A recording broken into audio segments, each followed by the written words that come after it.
I'll be reviewing the recommendations part and then discuss a little bit about each aspect as applicable.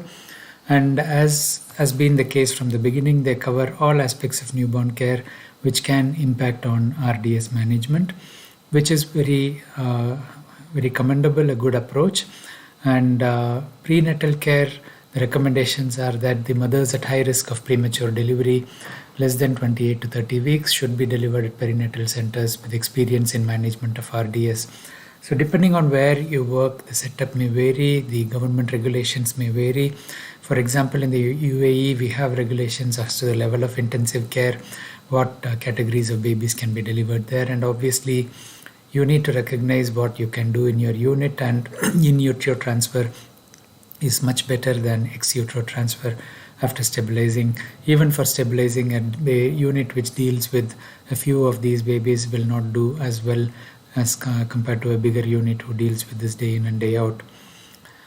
The second point is about women with singleton pregnancy and short cervix in mid-pregnancy. Vaginal progesterone treatment should be used to increase gestational age at delivery, as well as reduce the perinatal morbidity and mortality, which is in turn linked to the prolongation of gestational age.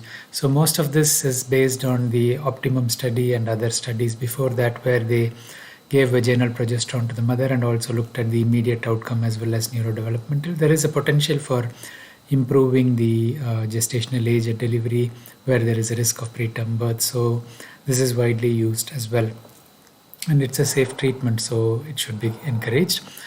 In women with symptoms of premature labor, cervical length and accurate biomarker measurement should be considered, mainly to prevent unnecessary use of tocolytic drugs and or the antenatal steroids.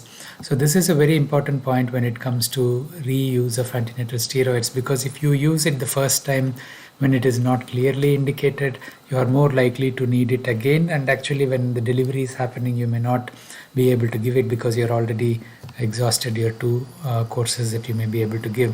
I would request you to go through my video on update on antenatal steroids to get more details about this, but it's very important to be clear about confirming the real risk of premature delivery, not have a low threshold just because it is multiple pregnancy or you're over-diagnosing the risk. And so do go through these cervical length and biomarkers like fetal fibronectin before you actually decide. This is an observation to feedback to your obstetric team. The clinician should offer a single course of prenatal corticosteroids to all women at high risk of preterm delivery from the time pregnancy is considered potentially viable. So this has come down to 22 weeks in many of the developed countries. So if there is a high risk of preterm delivery, even after 22 weeks up to 24 weeks, according to your center, you may consider giving it, because research has shown even at 22 weeks, antenatal steroids improve the survival. The gestation cutoff is 34 completed weeks. Of course, the ALP study came up with the recommendation to give steroid between 34 and 36 weeks, but there are subsequent studies where antenatal steroid exposure may result in long-term neurodevelopmental concerns. Most of this is related to studies on babies who received steroids antenatally but went on to deliver close to term. Remember that about 50% of the time when antenatal steroids are given, the premature delivery doesn't happen. That takes us back to the same point here, where you need to be sure of the risk of preterm delivery before you give steroids. And any setting like a maternal urinary infection or any other concerns which necessitate this dose of steroid at that time might itself compound the neurodevelopmental outcome of these babies. I have discussed this in relation to paracetamol use in pregnancy and long-term neurodevelopment, because paracetamol is used to treat fever, and if the mother has fever, we know that there is a cytokine response and this could impact the fetal neurodevelopment. So it's not that paracetamol is causing the neurodevelopmental problem in the baby, but it is more the association of paracetamol use. The same association may exist for this antenatal steroid use as well. So of course, we shouldn't use steroids on a repeated basis during pregnancy, and that's why the consensus is to use a single repeat dose which may be given in threatened preterm labor before 32 weeks if the first course was administered at least 1 to 2 weeks earlier. So it's only one repeat that can be given. So if the obstetrician should not have a low threshold to give the steroids, and they should delay as best as they can if they are not sure about whether it's a preterm labor or not. And then the repeat course can be considered 1 to 2 weeks after if the preterm delivery becomes imminent. So again, they have to be sure that it is really imminent because they will only be able to use it once.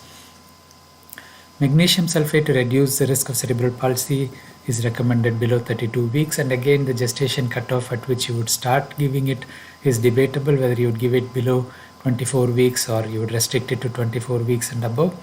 Some people are of the opinion that you can give it for 22 to 24 weeks, but I personally feel we can wait till 24 weeks for MagSelf, mainly because the risk of cerebral palsy is very high anyway before 24 weeks. The survival chances are lower, and these are the babies where magnesium sulfate related gut motility could affect feeding tolerance and other issues as well.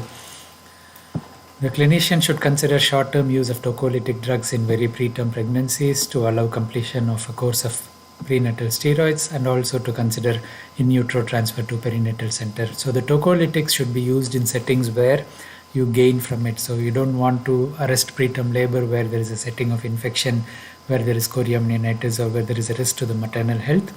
But if there is a possibility of prolonging the pregnancy, getting the steroid dose to the maximum benefit, or to allow you to transfer, then you use the tocolytics. So I request you to share this segment of it with your obstetric colleagues. The same applies to the delayed cord clamping, which will come in the labor room criteria next.